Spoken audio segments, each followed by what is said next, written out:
never stop reading. The slogan of teachers and apparently the rich, too. This summer, Bill Gates read nearly 150 books. And one was even from the extremely popular series, Hunger Games. Yeah.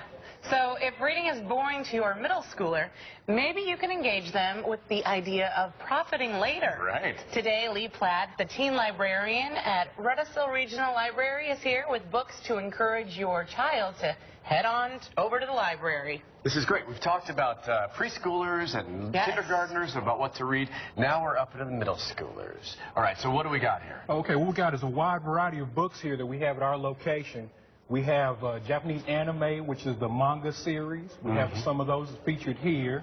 We also have sports books, which that's very popular with the kids, you know, playing football, basketball. Then we also have some fiction books here. One of the books I wanted to mention was this book here called Fire from the Rock. This basically is historical fiction that deals with the situations in Little Rock, Arkansas in the 1950s.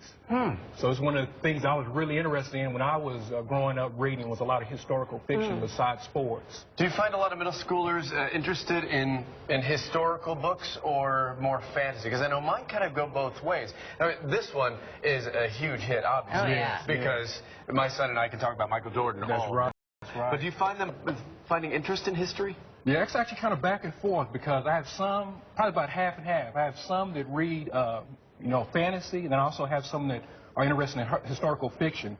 And the reason why they're kind of interested in historical fiction because they've heard stories from family members, or it might have been something they heard in school that kind of interested, kind of hit something in their memory about it, so they kind of want to read up on it. But it's kind of like half and half.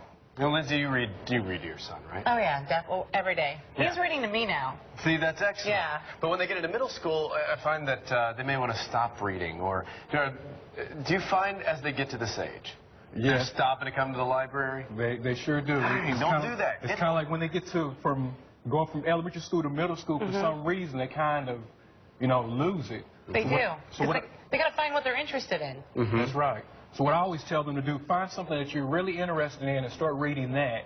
And then from that area, move on to other areas. Because, like, as I was growing up, I started out just reading sports books. I was reading Dr. J, you know, Kareem, Magic Johnson, Larry Bird. And all of a sudden, I had other people who would recommend books for me. And I said, well, I'll go ahead and try it. And you find a lot of good books when somebody recommends that. And you're like, wow, this is another area that I knew nothing about. And you still want to get more books from that area to read. I love how the Tulsa County Library has really stayed relevant with all the up-to-date things, the e-books and the audiobooks and things. What got you excited about being at the library? Now, for me, I basically grew up at the library. Really? Yeah, so my location when I was a kid was Suburban Acres location. And so I had a lady there that taught me how to shelf books there. And then little did I know, you know, so many years later, I would end up working for the facility. You know, Excellent. Yeah, it's pretty amazing. It's got to be inspiring when you see families, especially when families come in and they're getting these books. A lot of kids now, you know, they don't remember what it's like for us growing up, spending all that time at the library. It's got to be inspirational, isn't it? Yeah, it is. It is. You get to see a lot of families. It's pretty funny. Why I had someone the other day. They said, "Do you remember me? I was here back in 1990." Wow.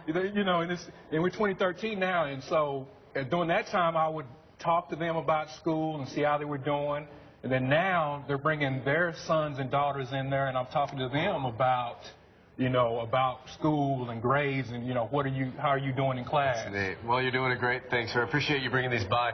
From the manga to the sports to the fantasy, Tulsa City County Library has over 25 branches. And for the one closest to you, or just to browse their complete catalog of books, visit tulsalibrary.org.